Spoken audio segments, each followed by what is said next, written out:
Good morning from the Farmstead canopy. My name's Chrissy. If we've never met before, welcome to my garden. I am down here really quick because I went to an event yesterday and I love going to gardener events. It's great networking, it's great meeting people, just talking all day about something I really love. There's some really great events in the San Diego area and I was able to go to one yesterday.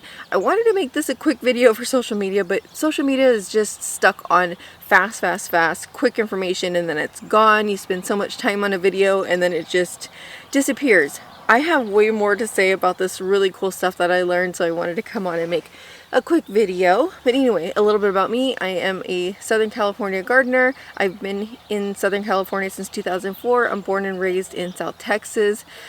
Huge different in climates, but very into finding out what I can grow in my area and making it thrive. I have a large garden which hopefully I can show you guys in future videos. This is the first of many.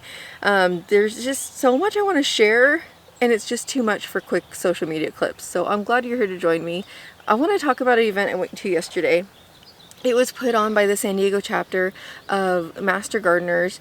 As a Master Gardener, you are required to volunteer a certain amount of hours to maintain your Master Gardener status, which is great because there were so many volunteers everywhere, so many people excited to talk about gardening, so many different types of gardening. I went to 3 of the quick talks and I also paid for a workshop. The money goes back to the San Diego gardeners and they decide on where it goes to. It goes to local charities, it goes to local garden areas that need a hand. I'm not exactly sure how that works. Anyway, I went to 3 of the quick talks which were free. The first one was about native plants and creating a wildlife sanctuary for butterflies, birds, and things I don't think about. You know, when you start vegetable gardening, you're like max production, there's no room for flowers, everything has to be a production plant, and I thought the same thing too when I started.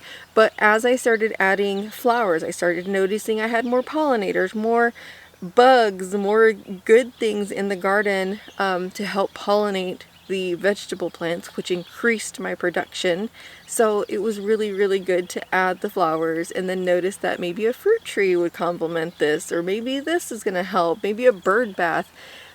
God forbid you add a bird feeder to your garden, but it is beneficial in certain ways. So anyway, long story short, I went to the native talk. The next one was a lemon preserving talk, which is perfect because San Diego County is full of lemons right now. Meyer lemons, Eureka lemons, they're all coming off the trees and people are like, what the heck do I do with all these lemons? There's only so many things you can make with lemons, I thought. But now we went into this quick talk. They talked about lemon preserving in salt, making jellies. I was only able to stay for half the talk because I had the paid workshop that I had paid for, which actually was a seed starting workshop. And you'll laugh because I personally start thousands of seedlings myself in a grow tent, a greenhouse, outdoors, all year long. But you never know, you might learn something new. So I'm always about trying to diversify the ways I do things. I mean, these right here are 2 prime examples of what I'm talking about.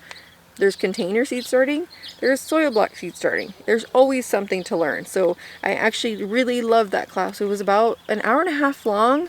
Went over all the basics, and you know, when you're going over the basics, you start to see where you can kind of improve your technique a little bit. I learned a lot about fertilizing, how this lady that taught the class did hers, and it's much different the way I do mine. And I'm going to do a little test on some of the plants that I have growing, not on a full, I'm not going to like completely change my process and go and change everything because God forbid I lose everything, but it's good to try all these things in a small, maybe 1 tray or like a section of a tray just to see how things work. So great knowledge there. And the last talk I went to, I was about to leave because it was freaking hot. This was in Escondido, and it was, I don't even know how hot. It was just fire hot. Anyway, they had this a similar canopy, bigger, with some chairs out front, and I noticed not a whole lot of people were staying for the 2 o'clock talk about bananas and beyond, talking about subtropical fruit in our area. And I thought, I've been wanting to grow bananas and mangoes and papaya for so long that, sure, I can spare an hour. We ended up being there for an hour and a half, and we had to cut the class short because this guy was so passionate about what he was talking about and things he's tried in his yard. These plants I had never heard of. Have you ever heard of, what was it called? Jaboticaba. Anyway, he gave us his handout. It had 12 varieties of subtropical plants that produce fruit. He's all about production. He says whatever grows in his yard has to produce something because he's limited on space in, it's somewhere in downtown San Diego. So I completely understand what he means because I feel the same about what I plant here, although I'm trying to start getting into more like perennial native shrub areas to help cover the soil and keep the hills from eroding. So it's a whole new topic to go into. But what he was talking about was not just bananas. Everyone thinks tropical plants in San Diego, let's grow some bananas. He was talking about mangoes. He was talking about, what were the other ones? There's a whole page. I should have brought it with me. But the most one he stayed on talking was this Jaboticaba, and he talked about it for 30 minutes, talking it up how beautiful this plant is and how there's flowers and fruit and, you know, the 3 stages of fruiting on the tree at the same time, almost year round. And I was intrigued. I was like, give me the tree. He actually had some for us to take home as gifts. He just goes and just propagates all kinds of plants all day long, and he has hundreds in his yard, and he just gives them out to people who want to try different types of plants. And he had some for us to take. He also had this Suriname cherry, which is a very similar fruit to a star cherry, if you've ever seen those. Love star cherries. He says he doesn't like star cherries because they're tart. I love them because they're tart, but he said this is a sweet version of a star cherry, so I'm excited to grow this. But when he was talking about the Jaboticaba, I mean, I'm telling you, he spent like 30 minutes on this dang plant, and I was so excited to learn about it and hear about it, and everybody's like, give me the plant, I want to grow it, thinking we're going to get fruit next year. He said, well, the ones that I've been growing fruit as early as 5 years, so you're going to plant this, you're going to take care of it, and in 5 years you might get a little bit of fruit, and the next year you might get a little bit more fruit, and the next year. He says usually they don't start fruiting until year 10 up to year 50. He says I have plants and trees that I've planted in my garden that my grandkids will enjoy. And I'm like, oh, it's so hard in this instant gratification lifestyle and way of life now that it's like, can you imagine planting something that you know you won't eat in your lifetime? Bizarre, but I get it. That's hope. That's excitement about the future. That's excitement about how things, you know, things are crazy right now in every aspect of every part of life. You open up your phone and it's just chaos and craziness, and to have this kind of sense of hope and excitement for the future, that you want to plant this plant in your garden that you know that you, possibly the next generation, won't enjoy, but the following generation will enjoy. Insane. That's huge. I just got chills. Anyway, that's exciting. That was the last talk. That was the best part of the whole day. I really loved how excited he was. It was just, I mean, I sat there for an hour and a half just like writing down notes. I have a notebook full of notes from all of these classes. The native plant one was really insanely insightful, just giving me the varieties of things to plant for different types of butterflies. If you want to see blue butterflies, you plant this one. If you want to see a bush covered in butterflies, you grow this one. If you want these types of flowers, if you want one that flowers year round. I was just like, information overload, but excited, right? So those were the 3 speed talks in the class. The class, I said, was super exciting. She actually grew these Lisianthus seedlings. And if you know anything about Lisianthus, you will know that it takes from seed to actually getting a flower in your hand minimum 7 months. 5 to 7 months, I'm sorry. 5 to 7 months. The way she grew them, it was, I mean, just taking the class just for that one little bit of knowledge was so worth it, because mine, we started them at the same time. Mine are like down to the first leaf right now, and she gave me some tips on getting them going. Mine are actually like this size right now, like that size, and hers are that size, right? So I was super excited to learn from her. There was also like a swap out front, not a swap. There was also a area where a lot of the master gardeners have grown things to share. At the booth, there were volunteers in these booths selling these plants. There was house plants, there was outdoor plants, there was native plants, annual plants, all kinds of plants in this one, I don't know, 40 by 20 area. So I grabbed some plants. Of course I grabbed some plants. I actually brought some cash with me because I needed to set a budget and say I can't spend any more than this on plants. So I went ahead and splurged on some Mexican purple sagebush. This one's going to be 1 to 4 feet tall with 4 to 8 feet wide. I'm trying to grow more native areas in my yard because we're pulling out some ice plant. If you ever plant ice plant, please just don't. We planted it 6 years ago and it is absolutely taking over our life. So I have gardeners that come and I told them their sole purpose in life for the next year is to help me remove the dang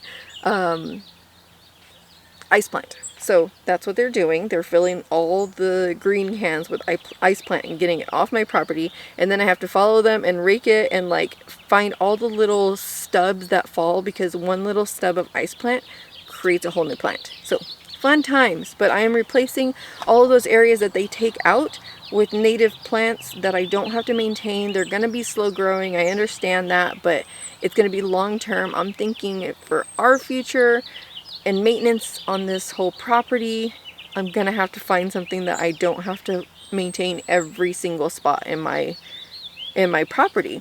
I want to maintain my garden area. I don't mind mowing, I don't mind weeding, but I can't do that on 7 acres, right? So that's gonna be, the Mexican sagebush is gonna be my intro to native plants. This one is a salvia. It's also purple sage perennial. Very different plants. It's kind of crazy. This one's a sage. Well, they're both salvia.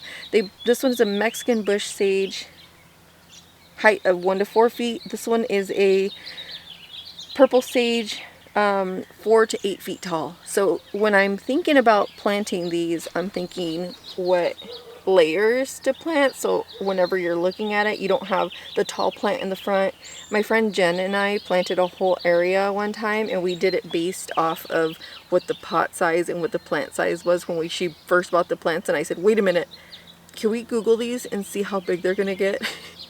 We were planting them all wrong, so we had to reevaluate where we placed them, because we were thinking that they were gonna stay the size that they were in the pots, but of course as years go by they're gonna get huge, and we were doing it all wrong. So I'm glad we stopped and thought about it, because we would have had to dig all that up or take it all out. But that's something I'm thinking about when I'm designing these areas, is I want a ground cover, I want a small plant, a large plant, and hopefully, I mean, this is like, you know, the trifecta of finding different flowering stages so that they can bring in pollinators. So if this purple sage is blooming in March, I want another one that blooms in September, and then another one in December, and you know what I mean. So everything's always feeding the wildlife. I also grabbed 4 plants from this booth. I got to talking to this gentleman who is part of a program for, they don't call it juvenile hall anymore, right? It's just a corrective program for the youth that are troubled youth program. Anyway, they teach them all these trades. So one of them is gardening, food production.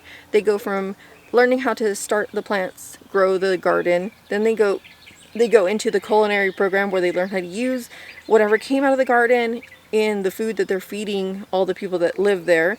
And then on the last job, they move to the composting area, so all the food that's left over from the kitchen gets put in the compost, that gets composted down and refeeds the garden. So really cool program. They learn a bunch of trades. These were actually from the seeds that they started. So these say tomatillos, which I don't really like growing. That's a whole nother video, but I needed some, so I grabbed some. And then this is a California wildflower blend, so I'm just gonna stick that in a corner of my garden. I just wanted to support their program, so I got 4 of those plants. At the other plant sale, the main plant sale, I went ahead and grabbed those 3 Lisianthus and 2 of the Johnny Jump Ups. I really like these. They're usually blue and yellow. I've seen a couple other colors, but we'll find out which I have. This just says tricolor, but they're really cool for pressing them, using them on like cakes and bookmarks and just dried flowers. Like the beginner dried flower is the Johnny Jump Up or the viola. Another plant that oh my gosh, I wish I remembered his name. He was so like charismatic. Another one he recommended was the Rio Grande cherry, which is very similar to the Suriname cherry. Or not very similar, it's actually a bigger fruit. But he just said, like, in general, like, you would usually grab a few of each of the plants. They're long, how do I say it? It takes a long time for them to grow, but once they're established in your yard, they're a forever plant, and they're like, he called them showpieces. They're showpieces in your yard. So I'm really curious to see how big this Jaboticaba is going to get. I'm going to put it along my fence line. We're going to see what happens. In 5 years, I could come back and say we have fruit. In 5 years, I could say it's dead. Anyway, yeah, so another couple things I grabbed at the swap. I saw these in a bucket. My friend grows lemongrass. They were $1. They said they picked them that morning, so they still have the roots on them. I'm going to go stab these in a couple pots. Hopefully have some lemongrass. I know that it travels, so I'm going to make sure that it's in a pot. But it's nice to have different types of things to add to your cooking. Lemongrass is really good in like some Asian meals that I've seen.